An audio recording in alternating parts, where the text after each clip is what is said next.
Faites la prière qui gagne. Shalom bien-aimés dans le Seigneur. Notre méditation du jour s'intitule « Faites la prière qui gagne ». Deuxième partie. Nous tirons notre texte dans 1 Samuel 1, 12 à 13 qui nous dit ceci. Comme elle restait longtemps en prière devant l'Éternel, Élie observa sa bouche. Anne parlait dans son cœur et ne faisait que remuer les lèvres, mais on n'entendait point sa voix. Élie pensait qu'elle était ivre. Alléluia. Quand Anne a engagé la prière qui gagne, elle l'a fait en prenant son temps et en restant concentrée. En effet, il est écrit d'une part, elle restait longtemps en prière devant l'Éternel. Et d'autre part, Élie observa sa bouche. Élie pensait qu'elle était ivre. Si ce pourquoi vous priez n'a pas votre propre attention, alors Dieu ne va non plus accorder son attention à cela. Aujourd'hui, plusieurs veulent prier vite fait, obtenir de grands exaucements. Cela ne marchera pas. Dieu ne donne ni son attention ni son temps à ce que vous méprisez. Si vous voulez de véritables exaucements qui changeront le cours de votre vie, priez Dieu avec concentration et donnez du temps à votre prière. C'est de la foi et de la révérence envers lui. Apprenez à éteindre votre téléphone pour prier et chercher Dieu.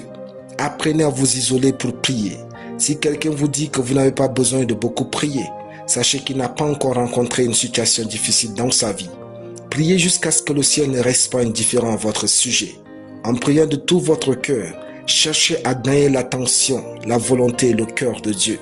Quand on priait pour avoir un enfant, même l'homme de Dieu Élie pensait qu'elle était ivre. Parfois même les uns ne comprendront pas votre situation. Mais vous, cherchez Dieu, car lui seul sait ce que vous avez enduré. Priez jusqu'à ce que votre vie change. Vous êtes la seule personne à connaître ce que vous voulez dans ce monde. Anne s'est tournée vers Dieu et Dieu a tourné le cœur d'Élie vers Anne. Puis Élie lui dit au verset 17, « Va en paix et que le Dieu d'Israël exauce ta prière que tu lui as adressée. Aucun serviteur de Dieu ne peut vous faire du bien. Si au préalable Dieu n'a pas positionné son cœur en votre faveur, priez d'abord et toujours Dieu. Donnez du temps et de l'attention pour chercher Dieu.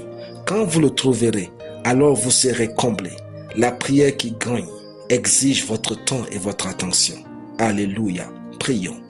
Je confesse que je prie Dieu en lui donnant mon temps et mon attention. Ma vie est alors bénie et pleine de sa gloire, de sa force et de son excellence au nom de Jésus. Amen. La lecture biblique en une année, Somme chapitre 10 à Somme chapitre 15. Soyez bénis, c'était le pain du ciel.